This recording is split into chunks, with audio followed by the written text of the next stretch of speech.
I was at a soccer team get together the other day. Okay, we live?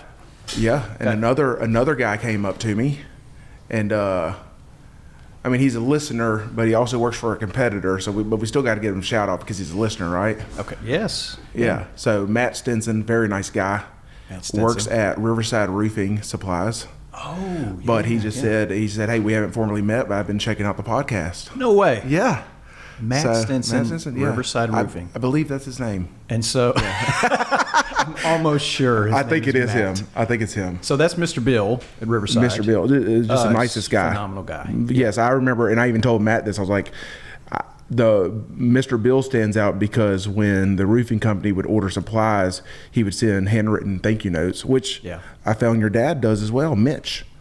Mitch will do some personalized touches. Yeah. And but he Mr. and Bill are friends. Yes, Mr. Bill. It's and Matt was just telling me, he's like, hey, Mr. Bill's a grinder. He's in his early 70s. I know. You keep thinking he's going to retire, and he just shows up every day and works. I know. And listen, it's so impressive. Listen, shout out to Riverside Roofing. Here we go. Shout out. Let's do it. Listen, and we're kind of in some of the same spaces. Yeah, but you the are. reality is this. You're not.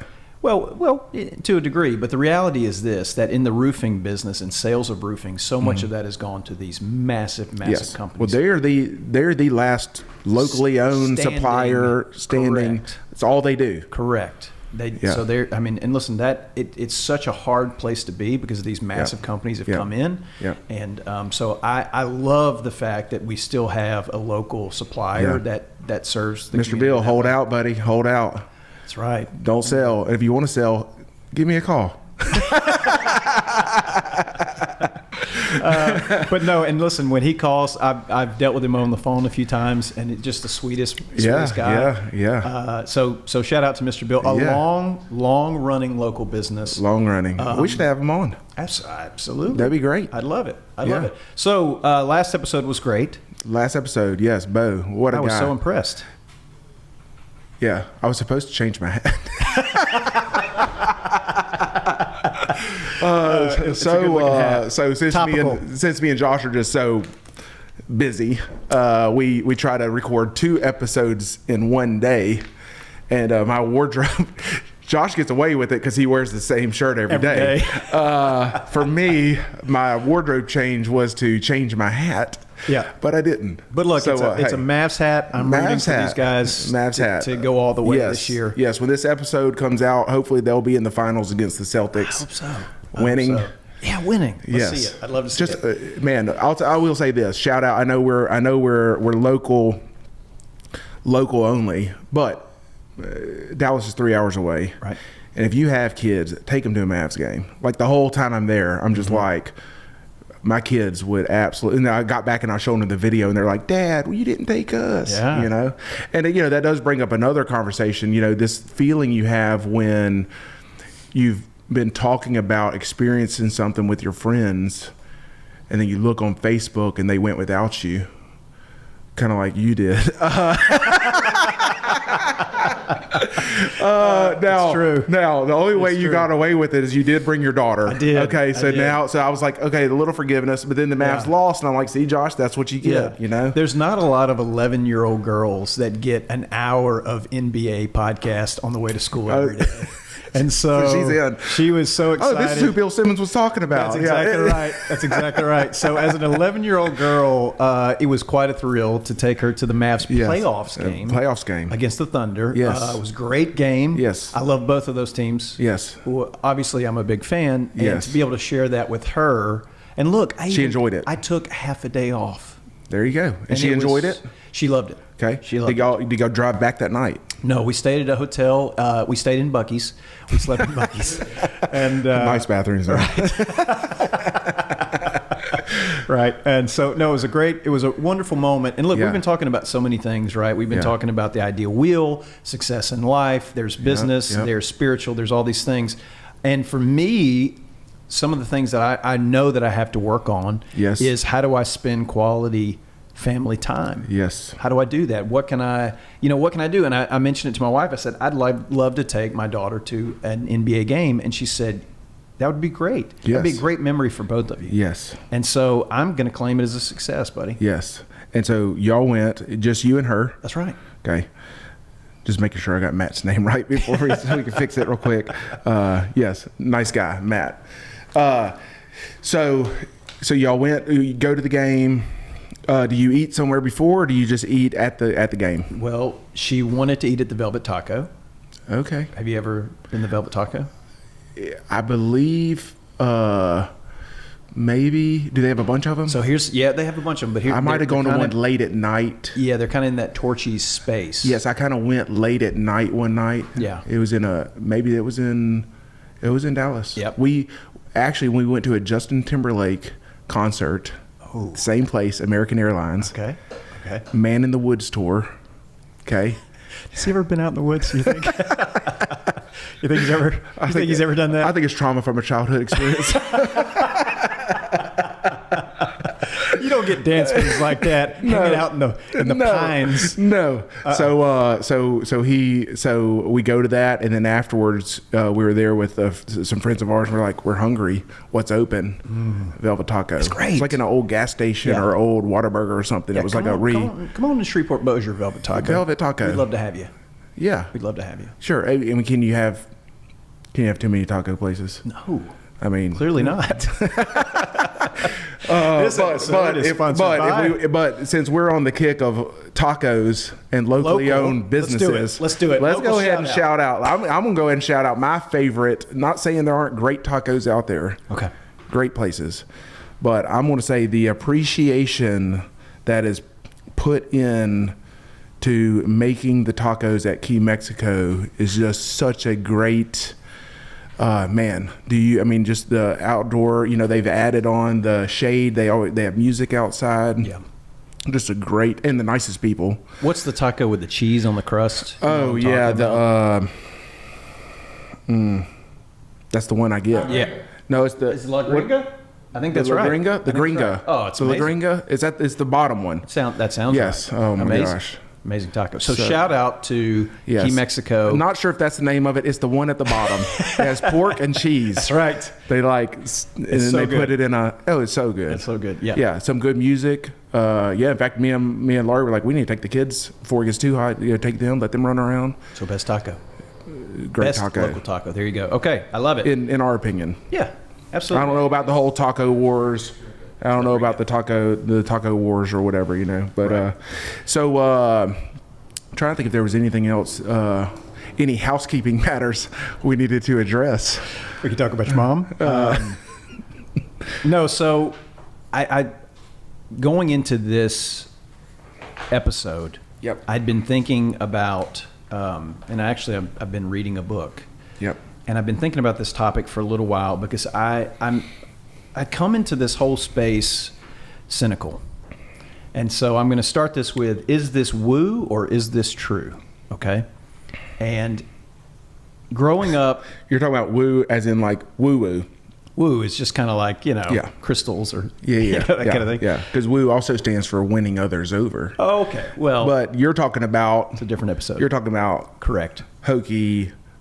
Right. New age feel-goodery. Yes. Yeah. Yes. And so the concept today is self-talk. What's the Saturday Night Live skit where it's like, I'm good enough, I'm smart enough, people love me? Yeah, that kind of thing? that guy. So we grew up sort of making fun of this idea of people who are telling themselves, you've seen it on movies, where people are saying, I'm good enough, I'm smart enough, and doggone it, people. Well, we grew up in a culture where emotions just weren't allowed to be expressed, right? That they were now. The pendulum swings really hard, right? Whenever you're like, have an employee be like, well, I needed an emotional health day. I had a flat tire. I needed an emotional health day. You're like, well, hey now. That's right. So we don't want to go too far with it, but yeah, that is a culture we grew up in. That's right. Mainly, and you can get into it, but our parents were boomers and their parents, and you can kind of trace down why there was just this kind of lack of expressing emotions or a demand to suppress emotions, right? In that generation. So the book, but I do the same thing. Hey, if you're going to cry, go do it in your room, son. Okay, be a man. I don't do that. Be a man. What to Say When You Talk to Yourself is by Shad Helmstetter. Okay. PhD. What to say when you talk to yourself. So this book that I'm listening to right now is all about self-talk. Yes. So we experience self-talk all day long. In our minds, as we're going through our day, sometimes something will happen and you'll say something like, well, that was awkward.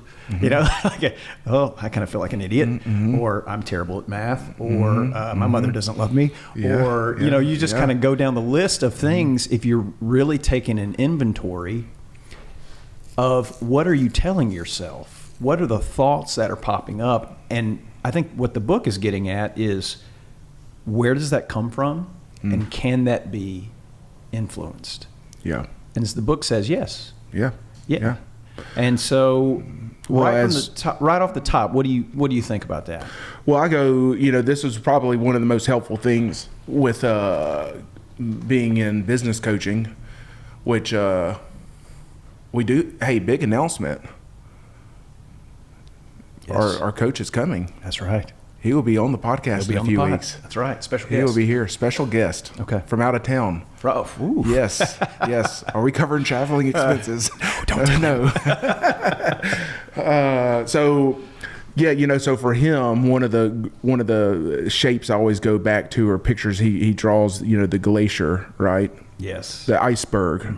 And he's, you know, there's an iceberg, and then there's a water level. So there's an above the water and a below the water. And what we tend to focus on is what's above the water, which is the tip of the iceberg, which is actions and results.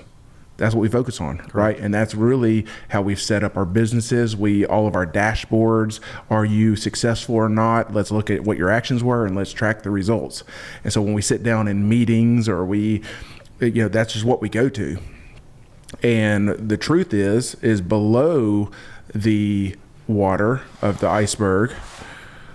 Oh, you got me? Oh, I know him, buddy. I know him. Oh, I know him. Got it. But below the iceberg is really what drives what happens above the iceberg, right? And so if your actions, if you're feeling apathetic, or you're procrastinating, it happens a lot with men. We procrastinate.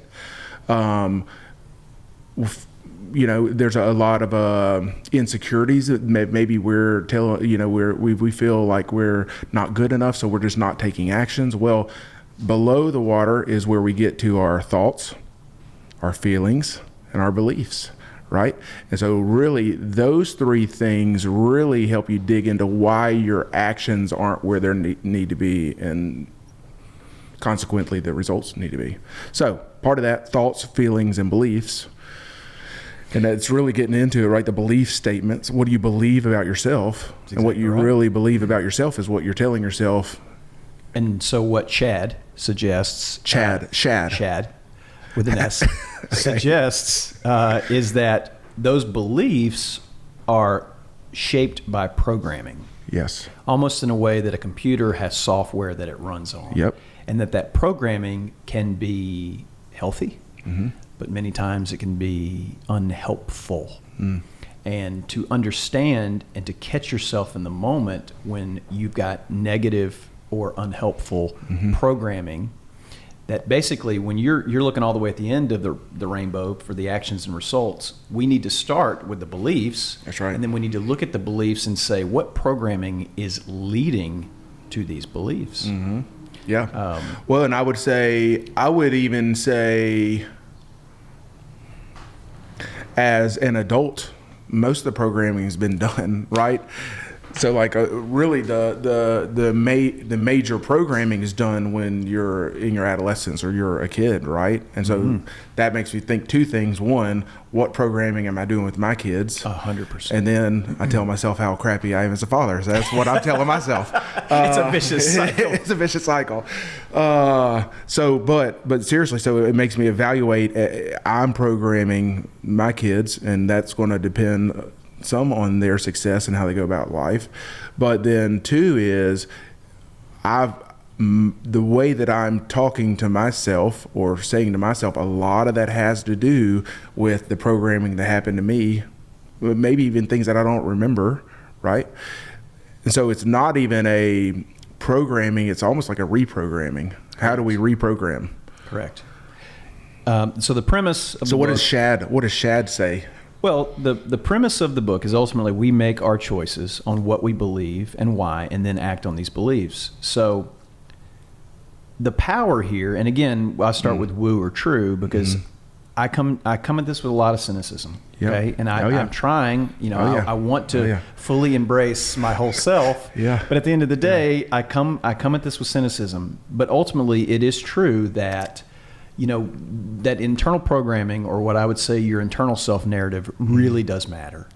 And if you think or believe, rather, that you are destined to be a failure, well, guess what's going to happen probably 99 times out of 100 is you're probably going to be a failure. Now, if I tried to talk myself into being an NBA athlete, that's probably not going to happen. No.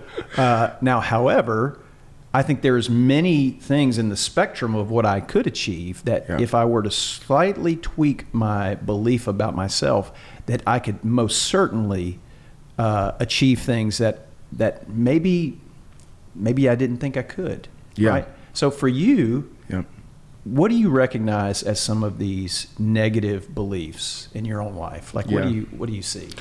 Well, and to me, it's I think it's even beliefs in other people and even instances. Like I would, I kind of at this point is like, if I don't believe that this can actually be done and be successful, then I'm just not going to do it. Right. And so it's really like this idea of, do you really believe this is what could be and should be and is needed? Do you have the means to do that? If it's not, then don't do it. Right. But now, as far as just, I have a few team members that tend to, they'll say stuff like, well, I'm going to try it even though it's not going to work. Yeah. Right. And I'm like, well, don't try it then. That's a waste of time. Spoiler alert. Right. Yeah. Or it's like, I'm just trying so hard while the company is imploding. And I'm like, well, let's reframe that. Right. We've identified areas that we need to improve. Yes. Right. The place isn't burning down. Right. What's your agency in this, right? Yeah. And so what's my agency? No. I'm saying what is exactly. And so it's so I agree. So, so for me, obviously a lot of this goes back to our primal question that we've talked about before. Go check out episodes, primal questions. I don't know what the numbers are for those. So for mine is, am I good enough? No, I'm sorry. Mine is, am I wanted? Okay. So my instinct belief is that I'm not wanted, right? Or that anything, so I'll say stuff. So certain things will happen, like I might have some rough things happen or some stuff going on with business, and then like the phone's ringing and I automatically believe it's going to be a bad call, right? Oh, here's another fire I'm going to put out. Do I even want to answer it? Right? You ever feel that? Yeah, agreed. Yeah. Every day. Yeah.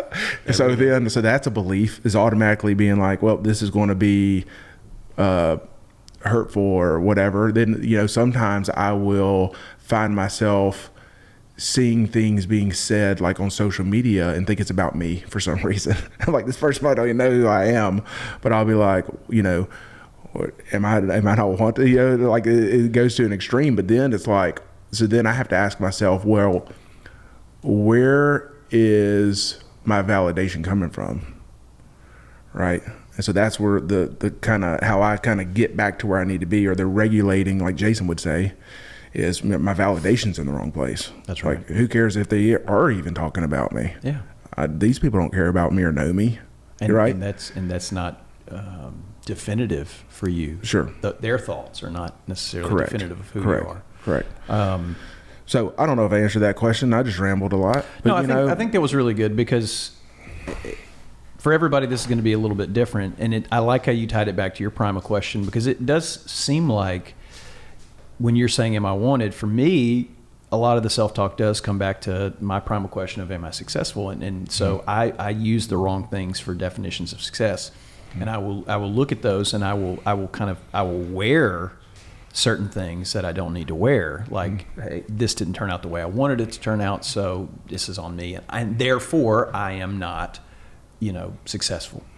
And, the internal, the self-talk piece of that, I think can be very helpful in these situations when it's just catching yourself and then flipping the positive into the negative. And then over time, that positive becomes a solidified narrative that you basically just live out. Yep. And we're kind of off in the weeds a little bit, but let me get into the 3 things that really the book is talking about. Okay. So number 1, thoughts turn into electrical impulses, which become actions. So there's an actual electrical impulse that your thought has. So it's material, I think is what the point of Dr. Shad is saying, that there's a material thing that happens in your brain. Okay. We must step back and reprogram our mind, and then understanding how self-talk works is the first step in doing that. So woo or true, listen, I think it is powerful. Even as a cynic, I do find myself taking a lot of value in when those thoughts come into my mind of recognizing like, hey man, that's not helping me. Yeah. What this person is saying about you online or not saying about you online, it doesn't help you to wear that. No. And I think that for me, it would, in an ideal world, we catch these negative thoughts in our brain and can change them. More than not, for me, it manifests into a negative action. And then I have to evaluate, well, how did this action take place? And it always is birthed into a negative thought, right? If I'm raising my voice at a kid, if I'm, start to feel anxious, or if I'm, whatever it is, these negative actions, or if I'm, lose my temper with somebody or whatever it is, right? Yeah. So then I'm like, then I had to evaluate. I'm like, why am I even irritable right now? Right? Yeah. And usually it's something that's like stupid. Yes. That was just a negative thought. And I've just and I didn't reframe that or reprogram that, and I just let it linger. And now here I am just being short with people or whatever, Yeah. So let's break this down and make it a little bit more practical, maybe. Let's do it. For dear listener. Yes. Wait a minute. For the millions of listeners. The millions of listeners. Yes. So, yes. How about this one? Because this is something that everybody in small business deals with. That fire that you got the call on, or that issue, whatever it may be. When that call comes across, for me, a lot of times this registers that, man, I'm just not good enough at this. Yeah. And for you, it may be a variation of that, if I'm not wanted or what have you. But in that moment, catching that and flipping it to say, you know what, I'm a good problem solver, and I'm going to get through this. Yeah. And you know what, I take a lot of pride in solving problems, solving problems for my own team, for my customers. Yep. And ultimately, I can be very successful in what I'm doing. Sure. And just that simple flip. Sure. Instead of going, I suck. Yeah. We suck. Yeah. I want to burn this place down. Yeah. And I'm just going to go do something else. Well, and I think that, right, so what we're talking about is building out some tools, right? It's really a tool. Positive self-talk is a tool. That's right. But you don't go find the tools. Let me try an analogy. This will go out to Adam Lytle, who loves analogies, right? I don't get on top of the roof to make a repair and then to decide what tools I might need while I'm up there, right? I go prepared.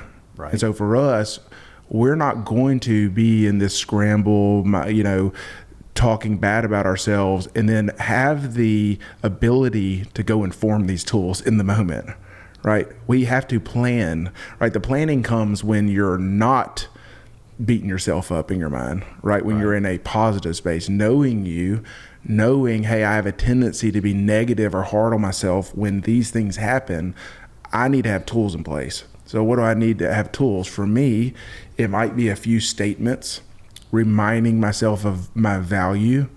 It might be some instances where I felt this way before, but things came out right or came out well. I can say, yeah, remember I had the same feeling a month ago, and it turned out to be a great thing that happened, right? Yeah. Then I would say third would be there have to be some people around you that can also speak truth to you. Exactly right. And so, that's really identifying those people that care about you. They're emotionally stable themselves. Yeah. Right? Yeah. They're not going to agree with you when you call and say you suck. Been telling you that for years. That's right. That's right. But so you really have to have it. And those three things really need to be in place we have to prepare for these moments. Mm-hmm. It's a great point of like a football team lining up and not having a play. Yeah. And just going at it. I think that's what you're getting at. You know, and I'm recognizing now a few times in my life where I've worn too much of the criticism, and I've had people like my wife or my brother kind of say like, dude, why do you care? Like, who cares? Yeah. And I'm just like, this is what I do. I care, right? This is what makes me who I am. I care, and I'm frustrated, and I'm angry about it. Yeah. And ultimately their feedback is just like, you're going to kill yourself. Like, it just doesn't matter, you know? And looking back now and thinking about self-talk, I think I can walk the line of saying, you know what? In the moment, I am a good problem solver. I can solve this. We can get through it, and it's going to lead to a great outcome for our team and our customers.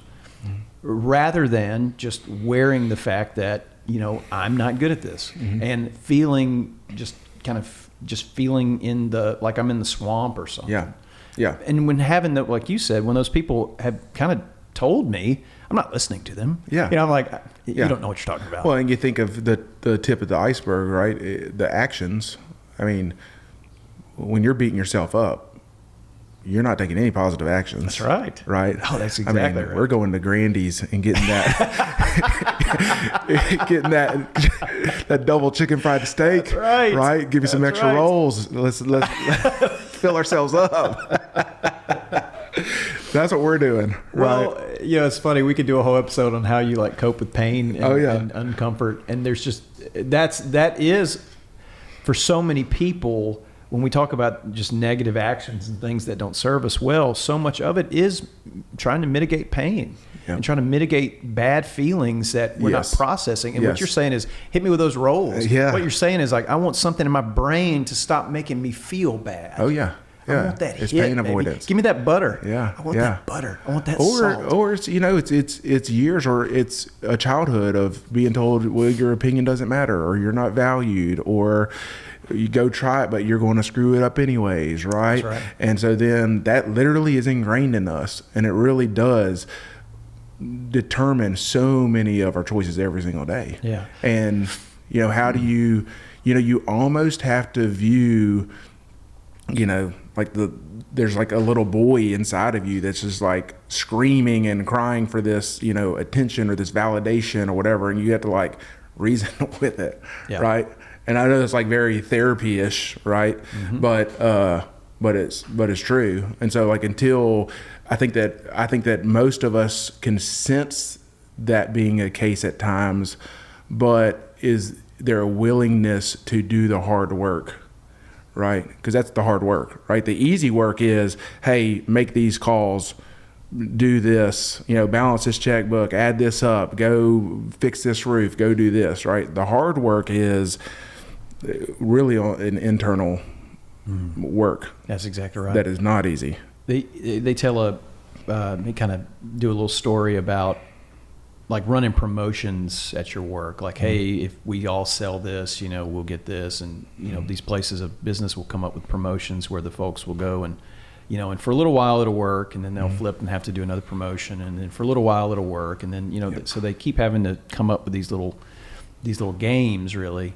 But ultimately, what he's suggesting is that the issue with any kind of promotion to change behavior, which is looking at the iceberg where it's actions and results, the reason why you have to just constantly play with that or mess around with people or come into games with people is that ultimately it's an issue of belief.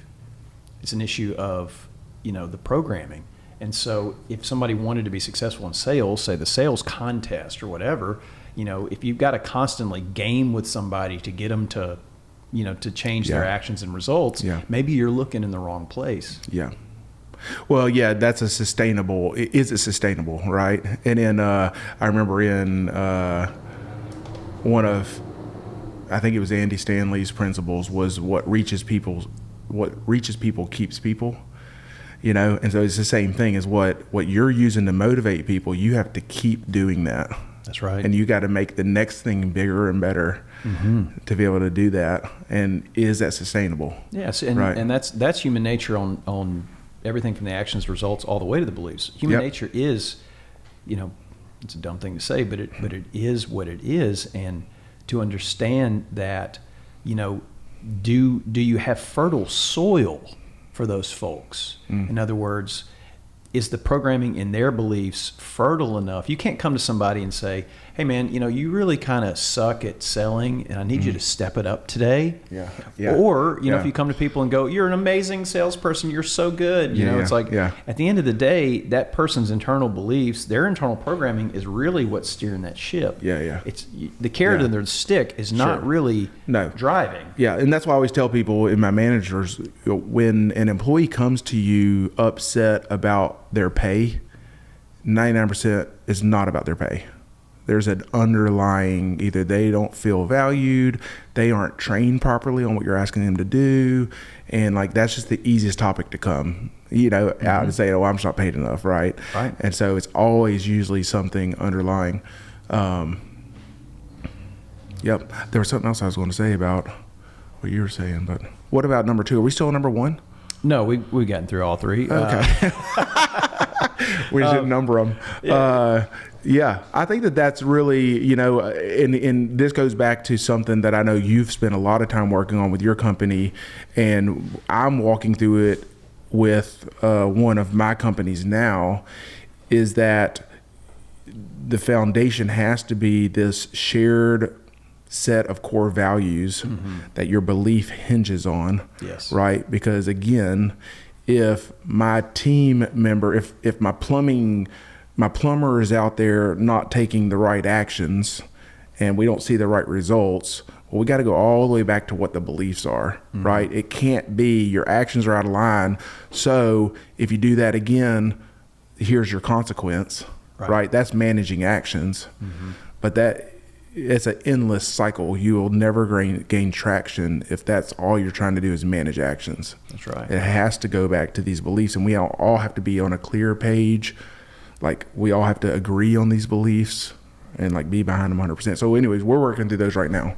So it's a pretty cool process. Yeah, well, and it's challenging because I think over my career I've had, issues with folks who, for me, it was very, very clear that their behavior was limiting them. And the phrase that I've heard other people say was, "Hey, how's that serving you, man? How's that working for you?"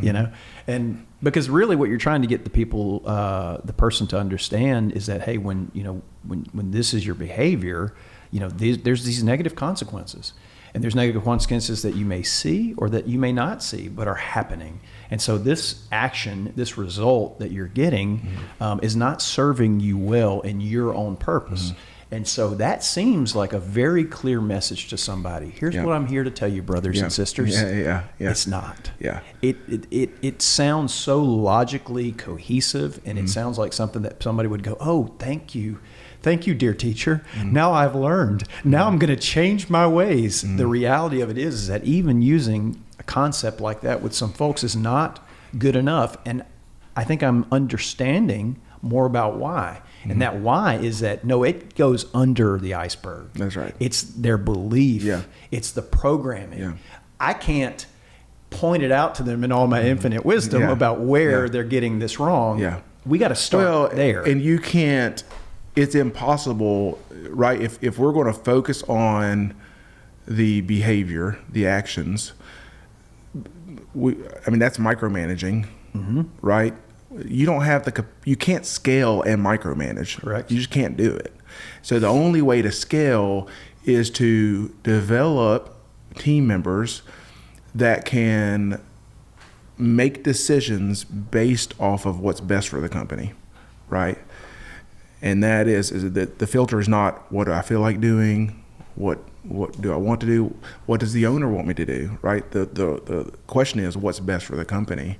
And that has to be tied into a belief system that they can be on the spot and say, all right, what I'm about to do, does it edify or reaffirm the beliefs of the company? If not, then I'm not going to do it. Yeah. Right. And that's I understand it's a very idealistic view, and we'd never get there. I actually don't think it is. Okay. I mean, I think that, you're pointing at this belief, this mission, but I think it goes into the design of the mission.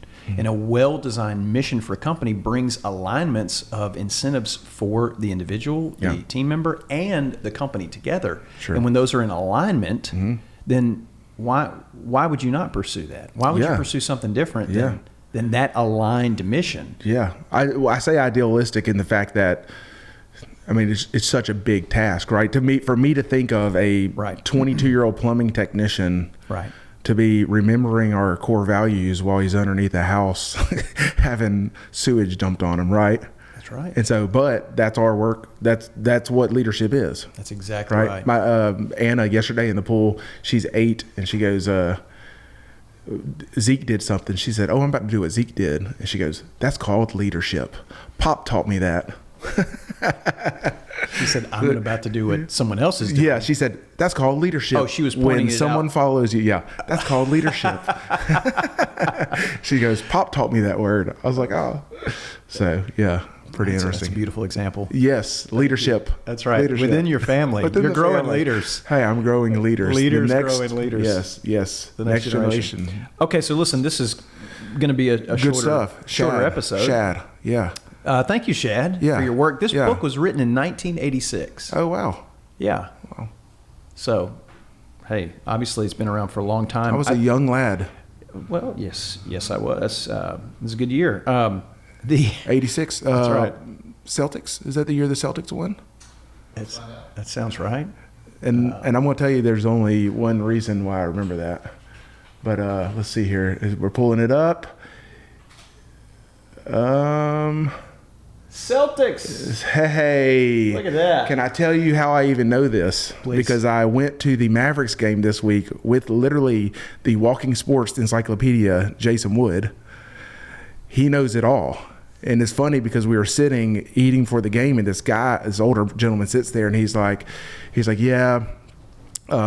He's like, I've been a season ticket holder since '82, and Jason just starts like rambling off these Mavericks players from the '80s. Before Jason was 1 year old. He's like, yeah, and that guy was like, yeah. He's like, yeah, we went to the conference finals and played the Celtics, and he said, I believe it was '84, '85, and after the conversation was over, Jason said it was '86. He was like, he's a big fan, but he was wrong. It was '86. So, anyways, yeah. So a fun game to play with Jason next time he's on. Okay, is you start going through the Super Bowls. Okay, he'll tell you the two teams, the winner, and the score. No, and he will go back, dude. He will go through all of them. That's amazing. All the way back to the Cowboys and Steelers days. Yeah, it's amazing. It's amazing. We were playing Trivia Pursuit one time, and like this question came up about this gold winner in figure skating in like the '80s, and he like knew the first name. Yeah, exactly. So like, local Shreveport resident, by the way. That's right. Shout out. Shout out. Local here. Let's have her on. Okay. In closing. I think what we can take from this book in our day-to-day work is doing an audit of when this negative self-talk comes in, trying to catch it in the moment. There's flipping it to the positive. Yep. And there's repetition over time. Yep. Because it's not going to change immediately. It takes time for that programming to be undone and redone. And then essentially living into that positive programming. We were true. Well, I think one, be prepared. Like if we were going to say homework, go ahead and get out a notebook, write down a few statements, right? Statements like, I've done this before, I can do it again. That's right. This has happened to me before, I've gone through it. My identity is not in this, right? I did not get hurt. I did not get hurt. No one. My leg will heal in 6 weeks. That's right. So positive. And then share that. Get those people around you that you can call in that moment of crisis. What I've always found is, and this goes back, I know we're wrapping it up, but I always found that if I have a difficult task that I don't feel great about, or I feel not adequate to do, I will call some of the people around me that are just going to lift my spirit up, right? So like when I used to do when I would have to do sales calls, I would call like my A+ client first, right? Because it was always a great conversation, and it was always kind of set that tone, and then it kind of helped me get that momentum and energy to call the rest. So, I like that. Yeah, you like that? I do like that. Yeah. Very nice. Free of charge today. Helpful. Hey, so let's say, there we go, little Celtics Rockets. Oh wow! Oh my look gosh! At the dream down on the block. Oh man! He's about to torch those short shorts, man. The legend. Dude, Hakeem. Hey, speaking of Shreveport legends, Robert Parrish, right there, buddy. Yeah, Robert Parrish. I've seen some sightings around town. I think Woodlawn. Shout out. Danny Ainge. Look at these teams, man. You got the legend on the block. All right, thanks a lot. So,